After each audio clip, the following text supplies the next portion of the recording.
ಗ್ರಾಮಾಯಣ ಕನ್ನಡದಲ್ಲಿ ಒಂದೊಳ್ಳೆ ಪ್ರಯೋಗಾತ್ಮಕ commercial cinema.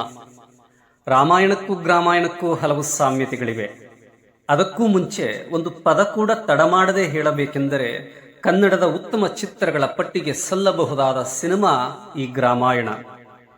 ನೋಡಿಸಿಕೊಂಡು ಹೋಗುತ್ತಾ ಅನ್ನೋಕ್ಕಿಂತ ನೋಡಲೇಬೇಕಾದಂಥ ಸಿನಿಮಾ ಗ್ರಾಮಾಯಣ.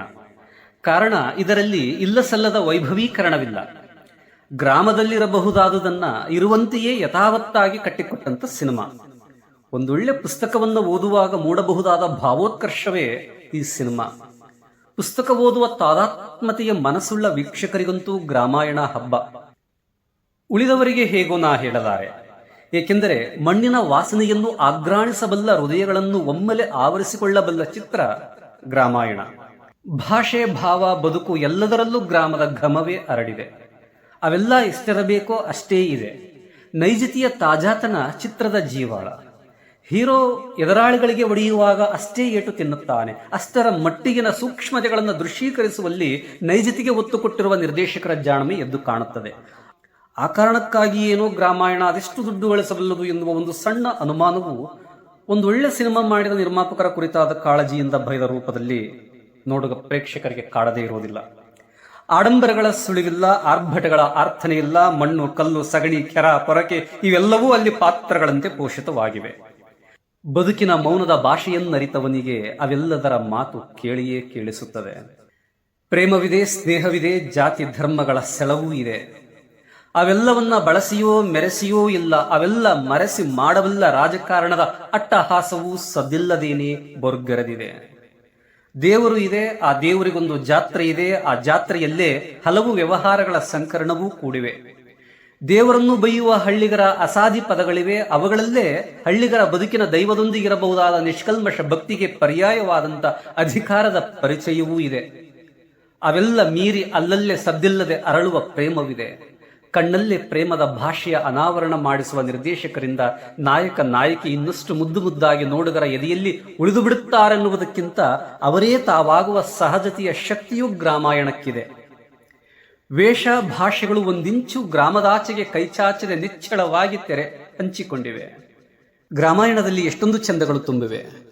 ಅಲ್ಲಲ್ಲೇ ಅವೆಲ್ಲ ಚಂದಗಳನ್ನು ಚೆದರುವಷ್ಟು ಕ್ರೌರ್ಯವೂ ಮೆರೆಯುವಾಗ ವಾಸ್ತವದ ನಗ್ನತೆಗಳನ್ನು ಅರಗಿಸಿಕೊಳ್ಳುವಷ್ಟು ಸಾಮರ್ಥ್ಯ ಪ್ರೇಕ್ಷಕರಿಗಿಲ್ಲದೆ ಹೋಗಬಹುದು. ಅದೊಂದೇ ನೋಡುಗರಿಗಾಗಬಹುದಾದ ಬೇಸರ. ಆದರೂ ಒಂದೊಳ್ಳೆ ಸಿನಿಮಾದಲ್ಲಿ ಬೇಡದ ದೃಶ್ಯಗಳನ್ನು ಸಹಿಸಿಕೊಳ್ಳುವುದು ಅನಿವಾರ್ಯ ಕೂಡ.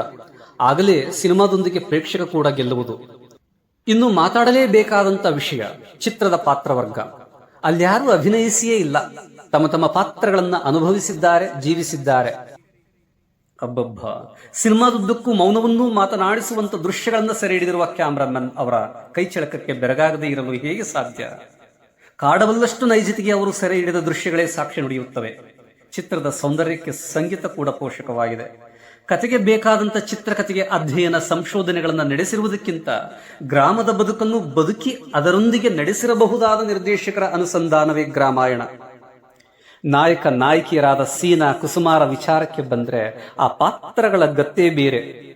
ರೊಚ್ಚು ಕಿಚ್ಚು ಆವೇಶಗಳನ್ನು ತೋರ್ಪಡಿಸುವ ಸನ್ನಿವೇಶಗಳಲ್ಲಿ ಸೀನನಾಗಿ ವಿನಯ್ ರಾಜ್ಕುಮಾರ ಅವರ ಅಭಿನಯ ಇನ್ನೂ ಏನೋ ಬೇಕಿತ್ತೇನೋ ಅನ್ನುವ ನಿರೀಕ್ಷೆಯನ್ನು ಮರೆಸುವಷ್ಟು ಪ್ರಬುದ್ಧತೆ ಅವರ ಅಭಿನಯದಲ್ಲಿ ಕಾಣಿಸುವುದು ಬಹಳ ಖುಷಿ ಕೊಡುತ್ತದೆ. ಕುಸುಮಾಳ ಪಾತ್ರವೂ ಚಂದ, ಕುಸುಮಳಾಗಿ ಕಾಣಿಸುವ ಮೇಘ ಇನ್ನೂ ಚಂದ. ಸಮುದ್ರದ ಆಳ ಅಗಲಗಳನ್ನು ಮೀರಿಸುವಂತ ಶಕ್ತಿ ಪ್ರೇಮದ ವಿರಹ ತಂದಿಡುವ ಮೌನಕ್ಕಿದೆ ಎನ್ನುವುದನ್ನು ಎಷ್ಟು ಸೊಗಸಾಗಿ ಕಟ್ಟಿಕೊಟ್ಟಿದ್ದಾರೆ ಎಂದರೆ ನೋವಿನ ದೃಶ್ಯಗಳೂ ಆಪ್ತವಾಗಿ ಆವರಿಸಿಕೊಂಡು ಬಿಡುತ್ತವೆ. ನಗ್ನತೆಯನ್ನು ಬಿಚ್ಚಿಡುವ ಪ್ರಯತ್ನದಲ್ಲಿ ಕೊನೆಗೂ ಸೋಲುವುದಿಲ್ಲ ನಿರ್ದೇಶಕರು.